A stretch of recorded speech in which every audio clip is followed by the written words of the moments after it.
எள்ளத்தனை பொழுதும் பயனின்றி இராதென்ற நாவினிலே வெள்ளமெனப் பொழிவாய் சக்திவேல் சக்திவேல் சக்திவேல். இது பாரதி வாக்கு.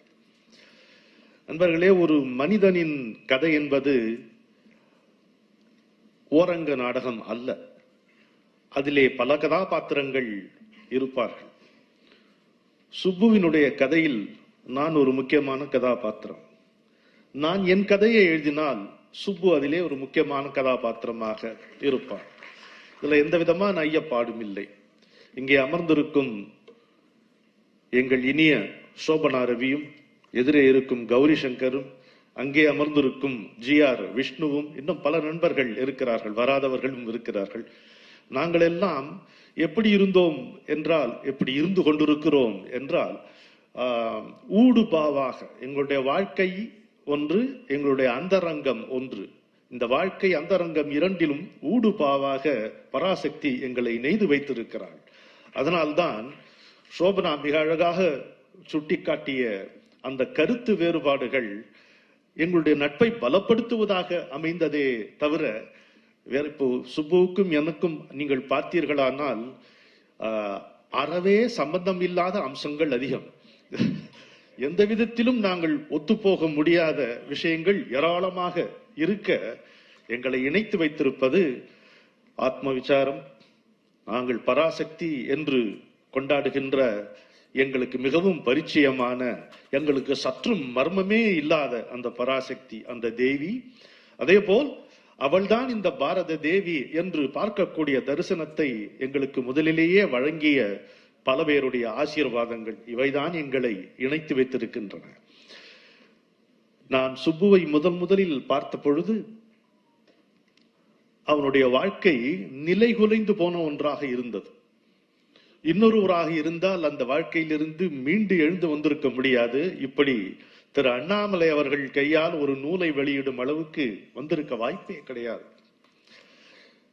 எனக்கு நான் சுப்புவில் மிகவும் பிரமித்த விஷயம் என்னவென்றால், தன்னுடைய வாழ்க்கையினுடைய புறச் சூழ்நிலைகள் கிட்டத்தட்ட தவிடுபொடியான ஒரு தன்மையிலே இந்த நாட்டினுடைய எதிர்காலத்தை பற்றி நம்பிக்கையோடு சிந்திக்கின்ற ஒரு ஆச்சரியத்தை தான் நான் பார்த்தேன். முன்னர் நாடு திகழ்ந்த பெருமையும் மூண்டிருக்கும் இந்நாளின் இகழ்ச்சியும் பின்னர் நாடொரு வெற்றியும் தேர்கிறார் என்று பாரதி சொல்வானே, அதை நான் சுப்புவிடம் பார்த்தேன். எனக்கு பிரமிக்கத்தக்கதாக இருந்தது. பின்னாளில் இதையே என்னிடம் பார்த்ததாக சுப்பு சொன்னது உண்மையிலே அவன் நகைச்சுவை உணர்வு அதிகம் என்பதால் அதை நம்புவதற்கு எனக்கு கஷ்டமாகவே இருந்தது. ஒரு சாக்காவில் சுப்புவை நான் முதலில் இரண்டாவது முறை சந்தித்தேன் என்று சொல்லலாம். வீசும் ஒளிவிழி பார்வையில் எங்கள் வீரர் உதிர்த்திடும் வேர்வையில் ஞான தேசு பெருகிடும் நெஞ்சினில் எங்கள் தேசத்து மாதர்கள் நெற்றியில் பொன்னை பூசி பரப்பிய மாலையில் இன்ப புள்ளினம் ஆர்த்திடும் சோலையில் ஒரு தூசின் அசைவு முயற்சியில் சக்தி துயர்கட கூத்து நடிக்கிறாள். இந்த வரிகள் தான் என்னையும் சுப்புவையும் இணைபிரியாத ஒரு இரட்டையராக மாற்றியது என்று நான் சொல்வேன். அன்று தொடர்ந்த நட்பு, அதாவது சில பேரிடம் நீங்கள் பழகும் பொழுது புரிந்து கொள்வீர்கள், சந்திக்கிறோம் பிறகு பழக்கத்தை ஏற்படுத்திக் கொள்கிறோம் என்று பொதுவாக நினைத்துக் கொள்வார்கள். சுப்பு, சோபனா, ரவி, கௌரி சங்கர், விஷ்ணு, இன்னும் எத்தனையோ பேர் இருக்கிறார்கள், சித்தார்த்தன், இவர்களை பொறுத்த மட்டில் நாம் என்றைக்கோ ஏற்கனவே பழகி இருக்கிறோம், அதனால்தான் பராசக்தி நம்மை இன்று சந்திக்க வைத்தாள் என்றே எனக்கு சொல்ல தோன்றுகிறது. அப்பேற்பட்ட ஒரு நட்பு, எந்த விதமான எதிர்பார்ப்பும் தேவையில்லாத நட்பு, எந்த விதமான விளக்கமும் தேவைப்படாத ஒரு அற்புதமான உறவு. எப்பொழுது இணையர் இவர் நமக்கு இன்னம் யாம் என்று புனையினும் புல் என்னும் நட்பு என்றார் வள்ளுவர்.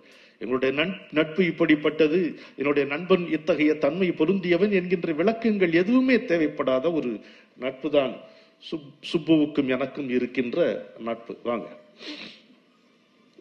இப்படி எத்தனையோ சொல்லிக் கொண்டு போகலாம். இன்னும் பல ஆளுமைகள் இங்கே பேச இருப்பதால் நான் ஒரே ஒரு சம்பவத்தை மட்டும் சொல்லி நிறைவு செய்கிறேன். அது நான் சம்பந்தப்பட்ட சம்பவம் அல்ல.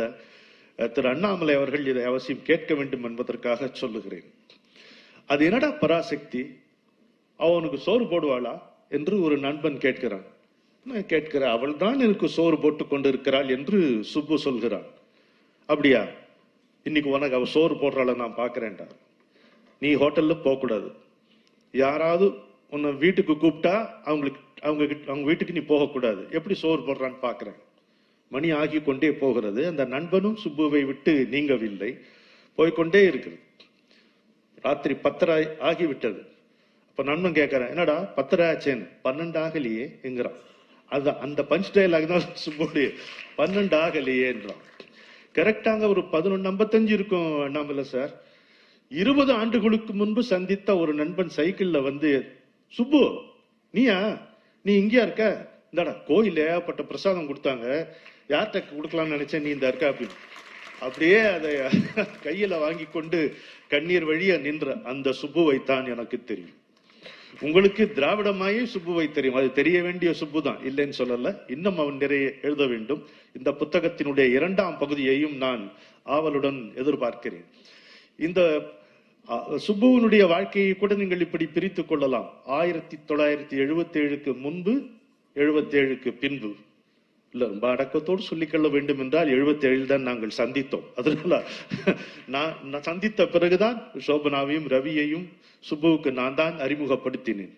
அதில் இன்றும் சோபனாவுக்கு ஆழ்ந்த வருத்தம் இருப்பதாக எனக்கு தெரியவில்லை. நாங்கள் அடித்த ரகளை, நட்பு என்றால் எப்படி இருப்போ, ரவியுடைய பாஷையிலே சொல்ல வேண்டும் என்றால், ஒரு வீட்டுல உள்ள நுழையும் பொழுது ஒரு செப்பல் ஸ்டாண்ட் இருக்குங்க, மிஞ்சி போனா ஒரு கோட் ஸ்டாண்ட் இருக்கும். ஆனா இவங்க வீட்டுல ஒரு ஈகோ ஸ்டாண்ட் ஒண்ணு இருக்கும். முதல்ல நம்மளே மரியாதையா அதை கழட்டி வச்சுட்டு உள்ள வந்தோம்னா காப்பாற்றப்படுவோம். பராசக்தி நம்மளை இல்லைன்னா உரிச்சு கிழிச்சு மேலே போட்டுருவாங்க. அது மாதிரி ஒரு நட்பு வட்டம். இப்படி நண்பர்களாக இருப்பதே மிகவும் கடினம் என்பது எனக்கு இப்பொழுது புரிகிறது. இந்த அடுத்த தலைமுறையை பார்க்கும் பொழுது சின்ன சின்ன விஷயங்களுக்கெல்லாம் பேதம் வந்து இல்லையே. தி சிமிலாரிட்டிஸ் ஆர் ஹார்ட் வார்மிங், தி டிஃபரன்சஸ் ஆர் அண்டர்ஸ்டாண்டபிள். ஆனா இந்த சிமிலாரிட்டி, இந்த டிஃபரன்சஸ், இதையெல்லாம் தாண்டி அடிநாதத்தில் ஒரு ஆன்ம பிணைப்பு இருக்கிறது பாருங்க.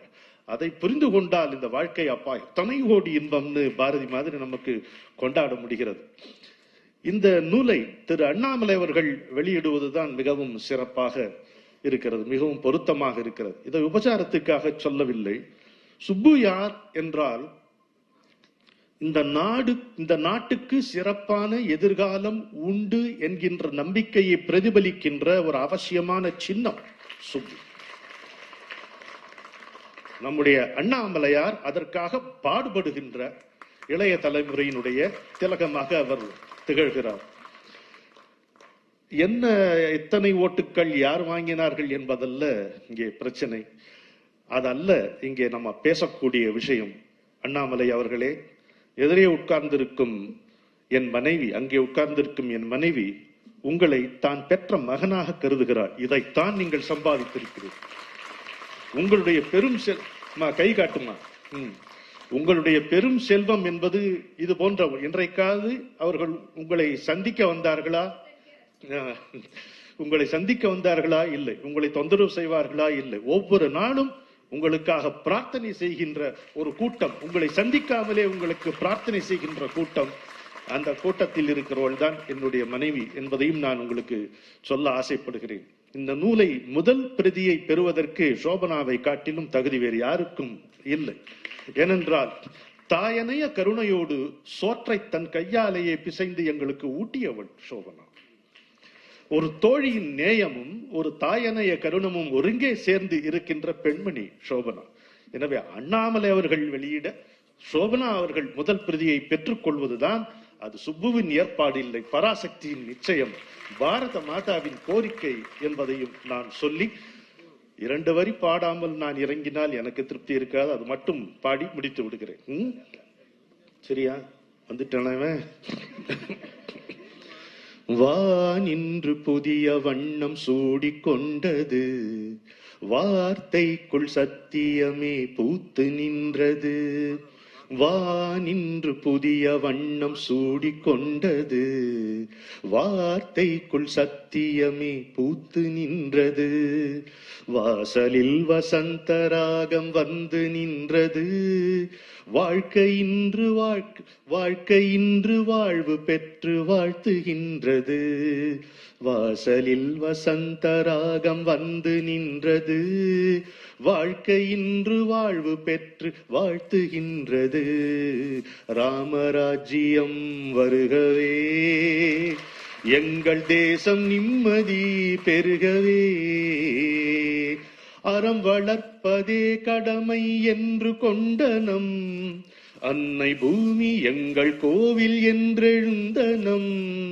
கருமம் என்னும் துயரமாய கட்ட விழுந்ததே, கல் குழைந்த கமல பாதம் ஊர் நுழைந்ததே. ராமராஜ்யம் வருகவே, எங்கள் தேசம் நிம்மதி பெருகவே. அச்சம் என்னும் அவலம் நீங்கி ஆண்மை வந்தது, ஆணவம் போய் பெண்மை என்னும் அன்பு நேர்ந்தது. மிச்சமின்றி மீதமின்றி மனம் நெகிழ்ந்தது, மிதிலை மகள் நுழைந்த தீயில் மிடி தொலைந்தது. ராமராஜ்யம் வருகவே, எங்கள் தேசம் நிம்மதி பெருகவே. திவலையெல்லாம் சேர்ந்து ஞான வெள்ளமானது, தெய்வம் என்னும் திரி நுழைந்து தீபமானது.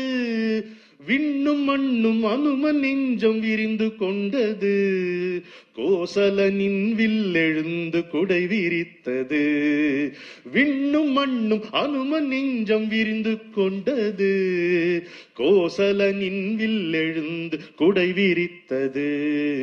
ராமராஜ்யம் வருகவே, எங்கள் தேசம் நிம்மதி பெருகவே. அண்ணாமலையாரே, தருமத்தின் வாழ்வுதனை சூது கவ்வும், தருமம் மறுபடி வெல்லும் எனும் இயற்கை மர்மத்தை நம்மாலே உலகம் கற்கும் வழி தேடி விதி இந்த செய்கை செய்தான். கர்மத்தை மென்மேலும் காண்போம், இன்று கட்டுண்டோம், பொறுத்திருப்போம், காலம் மாறும். தருமத்தை அப்போது வெல்ல காண்போம், தனு உண்டு காண்டீபம் அதன் பேர். வணக்கம்.